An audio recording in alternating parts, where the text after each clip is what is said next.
pueda haber quórum para el tratamiento de la ley bases que vino de senadores. Hay una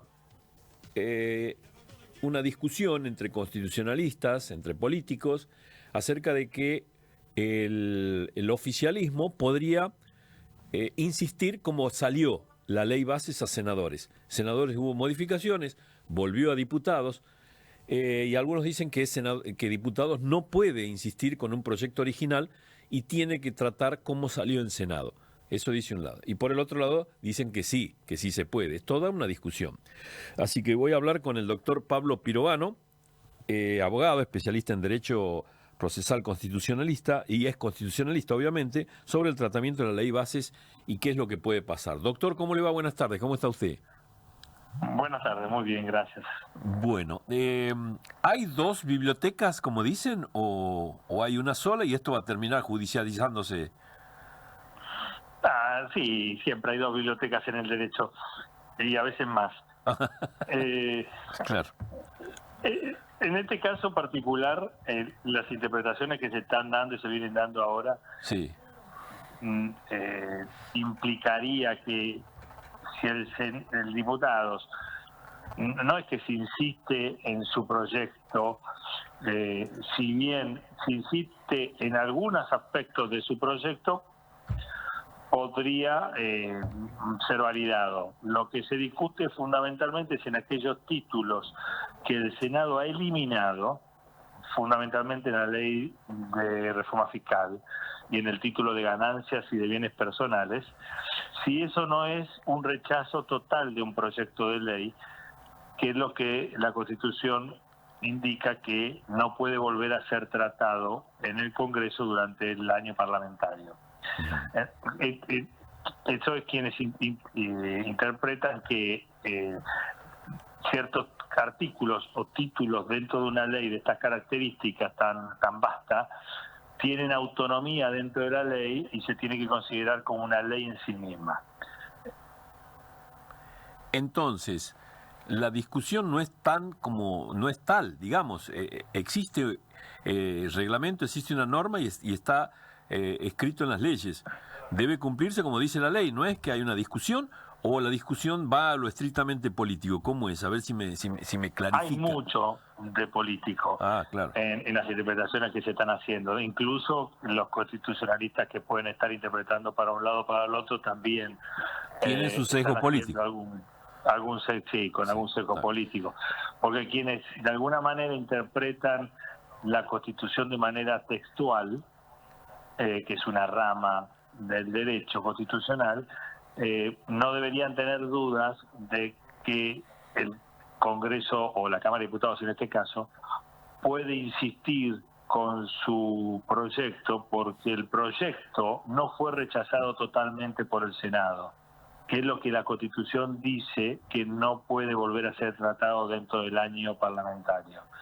El proyecto fue aprobado en general por senadores, sí. Los dos proyectos, el de bases y el de reforma fiscal. Es cierto, sí. Y en algunos capítulos fue modificado, tuvo correcciones. Y esas correcciones, en algún caso, derivaron en una eliminación de artículos del proyecto. Pero la Constitución dice que si la Cámara Revisora, que en este caso es el Senado, adiciona o corrige en ciertas partes de ese proyecto de ley que viene de diputados, en este caso la Cámara originaria, la Cámara originaria puede insistir con sus artículos que la Cámara Revisora corrigió y puede insistir con que lo que la Cámara Revisora adicionó no esté adicionado. Y eso es lo que hoy está en condiciones de hacer diputados. Esa mirada, si se quiere, bueno, bien lo plantea usted, que hay también no deja de tener un sesgo político y la discusión política. Entonces, ¿corremos el riesgo de que esto termine en la Corte o no? Corremos el riesgo, como cualquier ley, esto no es patrimonio de esta única ley, que alguien que tenga legitimación, no cualquier persona puede ocurrir a la justicia a impugnar la inconstitucionalidad de una ley, alguien que se sienta perjudicado, que pueda acreditar, tener legitimación para iniciar una demanda judicial, claro, se presenta ante la justicia, juzgado de primera instancia primero, y demande la inconstitucionalidad. ¿Quién podría ser? Habría que empezar a pensar, tal vez alguien que se vea perjudicado porque ahora empieza a tributar ganancias. Claro, por cuestiones fiscales, más que nada. Por cuestiones por fiscales. ejemplo, Sí. claro. Sí, sí. Es más factible por cuestiones fiscales encontrarle la veta anticonstitucional, a pesar de que las dos cámaras tienen atribuciones como para legislar en ese sentido, pero... Por supuesto. Sí, claro, sí. está bien. ¿Y usted ve algún resquicio en ese sentido que le permita a alguien hacer una presentación a la Corte? En el caso de que salga como salga aprobado, ¿no? Sí, a ver, yo no tengo dudas que si sale aprobada la ley conforme lo dispuso diputados, Sí.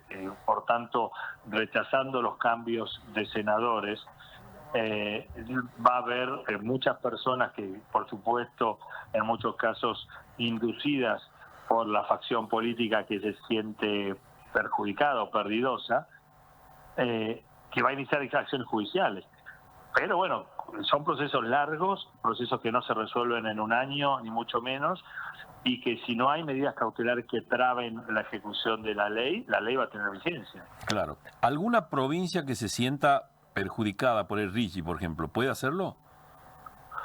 El RIGI va por otro lado, y yo dudo que el RIGI tenga capacidad alguien de objetar si la Cámara de Diputados insiste, porque claramente en el RIGI fueron correcciones que hizo el Senado a algunos artículos, no eliminó el capítulo como fue en el caso de ganancias o de bienes personales. Claro, pero digo sobre todo en la parte donde, ¿cómo va a ser, vamos a suponer, una ley extraccionista que le permita en 2 años pagar tributo y después en el tercer año no, o algo por el que se sienta perjudicada una provincia? En ese caso no hay la posibilidad de que alguien se sienta o pueda decir que hay un derecho adquirido que lo ha perjudicado, que se está violando, en ese sentido, un derecho constitucional, el derecho de propiedad, el derecho a tener una recaudación, por ejemplo.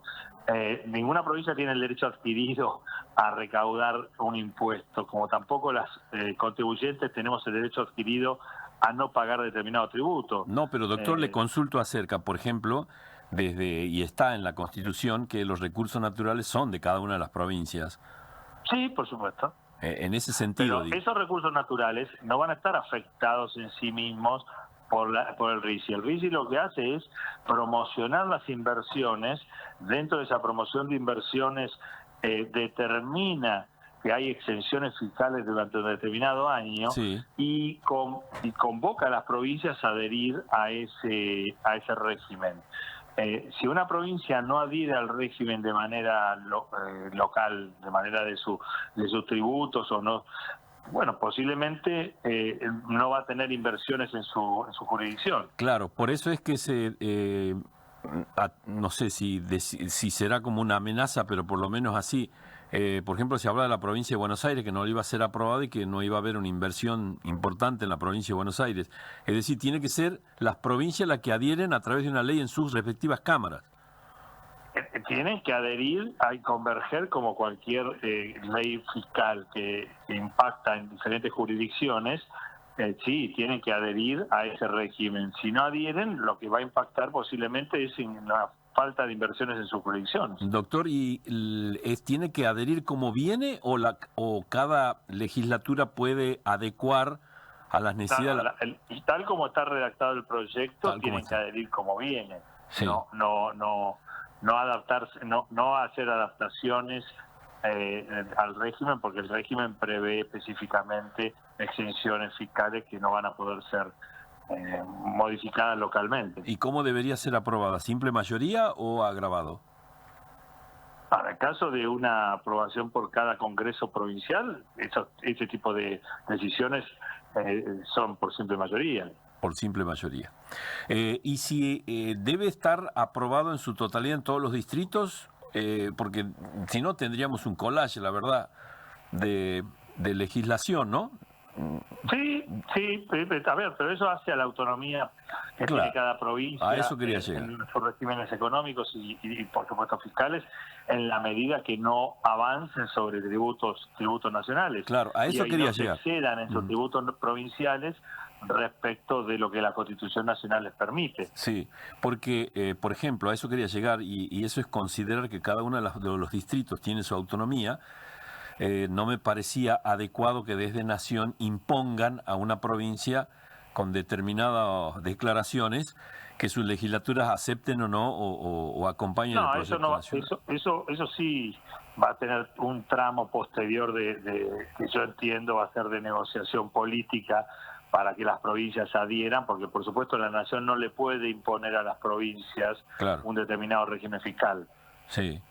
En el caso, en este caso, y específicamente sobre la ley bases, es decir, que usted dice que hay elementos como para pensar de que tiene atribuciones diputados de insistir en el proyecto original, Correcto. Sí. tiene atribuciones. ¿Y en qué Sí. se basa la otra parte que dice que no corresponde, que haya modificaciones en lo que vota La interpretación que dicen quienes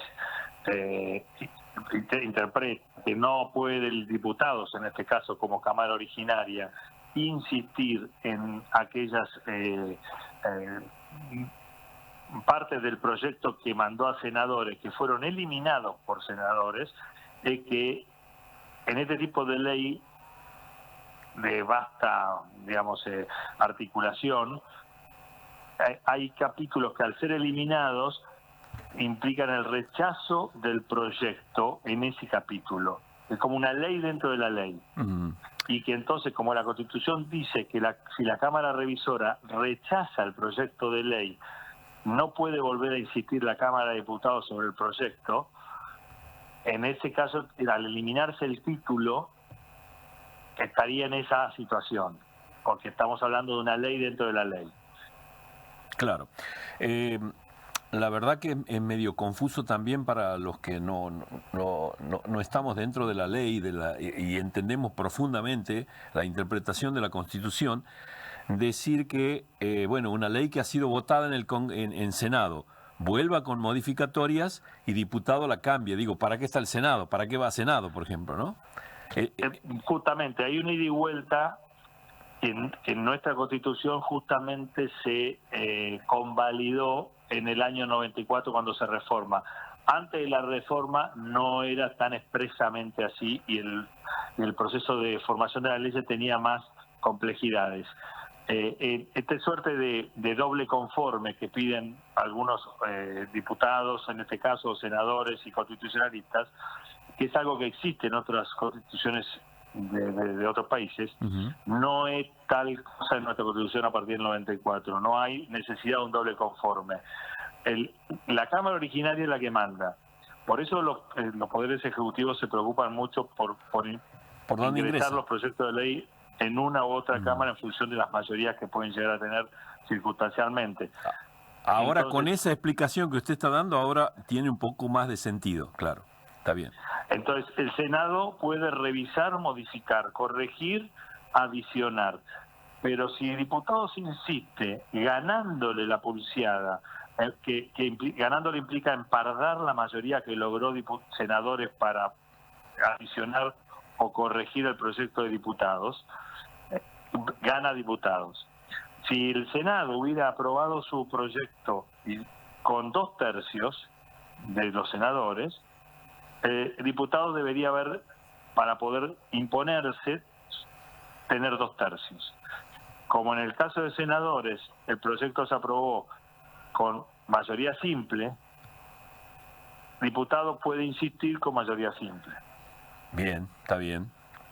Está bien. Ahora tiene un poco más de orientación a la explicación lógica, doctor. Así que le agradezco mucho la gentileza que ha tenido en atendernos. Pero antes, ¿qué le dice su análisis? ¿Qué va a pasar en diputados? Porque seguramente lo ha analizado usted, ¿no? Yo creo que diputados va a aprobar el proyecto tal como lo aprobó en su momento. La única posibilidad que eso no ocurriese es que la facción política que aprobó, por ejemplo, el título de ganancias o de bienes personales, entienda que es más conveniente políticamente aceptarlo de senadores, porque las otras correcciones no cambian mucho, a fin de no asumir el costo político de volver a imponer el impuesto a las ganancias, que es lo que más se afecta a la clase media. Claro. Y esta es la última, haciendo un repaso hacia atrás, es lo más complejo que ha habido, ¿no? En cuanto hacia tratamiento, ida y vuelta y interpretación de una cosa o de la otra, ¿es lo más complejo que se conoce? O si teme algo parecido, si es que hay, desde el 83 para acá. Hay precedentes, no tantos, en una ley, por de pronto, una ley con tanta implicancia en términos político-económicos, ¿no? Sí. Y en una circunstancia donde el Poder Ejecutivo se encuentra en absoluta minoría dentro del Congreso, que es algo que no ha ocurrido jamás, creo que por lo menos en la historia reciente del país. Entonces, en ese sentido, sí diría que es la primera vez que la sanción de una ley tiene esta complejidad. Claro, está bien. Doctor, ha sido muy gentil en atendernos, muy didáctico esta conversación. Le agradezco mucho la gentileza en atendernos. Por favor, gracias a ustedes. Que tengan buenas noches. Muy amable, gracias.